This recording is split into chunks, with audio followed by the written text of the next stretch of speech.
আমি নীরবে অনেক কান্না করেছি, কিন্তু কাউকে বুঝতে দিইনি। আগে চাইলেও চোখ দিয়ে পানি বের করতে পারতাম না, আর এখন চাইলেও চোখের পানি আর আটকে রাখা যায় না। সব লাশ কবরে থাকে না, কিছু কিছু লাশ হাসি মুখে ঘুরে বেড়ায়। অভিমান ভাঙে কথা বলে নিও, কারণ মানুষ বেশি দিন বেঁচে থাকে না। এই পৃথিবীতে অসহায় মানুষদের কোনো মূল্য নেই। জীবনে যখন দুঃখ আসে, কেউ পাশে থাকে না, সবাই পর হয়ে যায়। আমি সৃষ্টিকর্তা ছাড়া অন্য কারো কাছে কেঁদে আমি শান্তি পাইনি।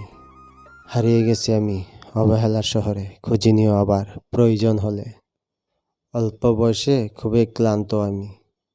আপনি যখন একা হয়ে যাবেন, আপনার আশেপাশে হাজারো মানুষ খুঁজলে কাউকে পাবেন না। আপনার একাকিত্ব আপনারই বহন করতে হবে।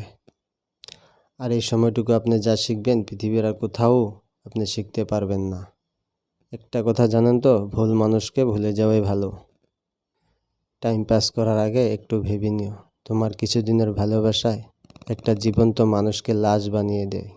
জীবনের সবচেয়ে বড় ভুল হলো কাউকে পাগলের মতন ভালোবাসা। মানুষ চিনতে হলে আপনি কিছু ভুল কাজ করতে হবে। ভালোবাসতে দামি ঘর বাড়ির প্রয়োজন হয় না। বিশ্বাসযোগ্য একটা মানুষ থাকলে ছোট্ট একটা কুঁড়ে ঘরও জীবন কাটানো যায়। কি হবে পারফেক্ট মানুষ খুঁজে, যদি সেখানে ভালোবাসাই না থাকে? আমি জীবনে শান্তি চাই, দুঃখ না। জীবনে ভালো মানুষের দরকার, খারাপ মানুষের না। আল্লাহর উপর ভরসা রাখুন। আল্লাহ যে কখন কিভাবে আপনাকে সাহায্য করবে আপনি বুঝতেও পারবেন না।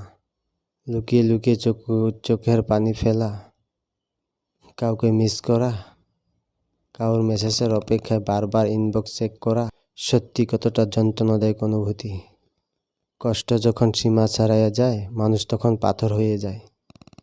নিজের মূল্যটা বোঝার জন্য হারিয়ে যাওয়াটাই ভালো। এখন আর আমি নিজেকে নিয়ে কিছুই ভাবি না। কপালে যা আছে তাই হবে। তোমার প্রতি আমার অদ্ভুত মায়া, অর্থাৎ তোমার সাথে আমার কিছুই নেই। না আছে সম্পর্ক, না আছে সংযোগ। একটা কথা চিরসত্যি, শিক্ষিত মানুষদের মূর্খ আচরণে এই সমাজটা নষ্ট হয়। রাস্তার পাশে বাড়ির দাম বেশি, রাস্তার পাশে জমির দাম বেশি। শুধু রাস্তার পাশে মানুষগুলো যে শুয়ে থাকে তাদের দাম নাই। নিজের মন খারাপ থাকলে নিজেই ভালো করতে হয়, কারণ আমি ছাড়া আর কেউ নেই। এই দুনিয়াত থাকার মতো একটা ঘর, চলার মতো কিছু টাকা হলে চলে। আল্লাহর উপর ভরসা রাখুন, 5 ওয়াক্ত নামাজ পড়ুন, আর পরের জীবনের জন্য লেগে যান। নিজেকে বদলে নিন আজানবিহীন নামাজের জন্য।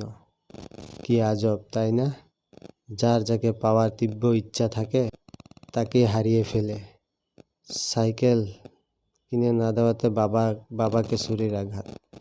বাবা হাসপাতালের বেডে মৃত্যুর সঙ্গে লড়াই করছে আর বলছে পুলিশকে, আমার ছেলেটাকে জেলে নিয়েন না স্যার, সামনে তার SSLC পরীক্ষা। এটাই হলো বাবা। ধন্যবাদ।